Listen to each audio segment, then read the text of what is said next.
আঞ্চলিক আবহাওয়া কেন্দ্র কলকাতার দৈনিক আবহাওয়া আপডেট ভিডিওতে আপনাকে স্বাগত। রাজ্যের সর্বত্র শুষ্ক আবহাওয়া ছিল। আজ রাজ্যের সবচেয়ে কম সর্বনিম্ন তাপমাত্রা রেকর্ড হয়েছে দক্ষিণবঙ্গের শ্রীনিকেতনে 11.4 ডিগ্রি সেলসিয়াস, উত্তরবঙ্গের সমতল এলাকায় আলিপুর দুয়ারে 9 ডিগ্রি সেলসিয়াস এবং পাহাড়ে দার্জিলিংয়ে 5 ডিগ্রি সেলসিয়াস। কলকাতার ন্যূনতম তাপমাত্রা ছিল 16.2 ডিগ্রি সেলসিয়াস। সকালের সময় দুর্গাপুরে হালকা কুয়াশা দেখা গেছে। বর্তমানে পশ্চিমবঙ্গের ভূভাগের উপর কোনো উল্লেখযোগ্য আবহাওয়াগত পরিস্থিতি নেই।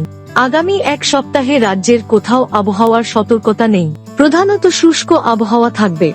পশ্চিমবঙ্গের সর্বত্র আগামী 7 দিনে ন্যূনতম তাপমাত্রায় উল্লেখযোগ্য পরিবর্তনের সম্ভাবনা নেই।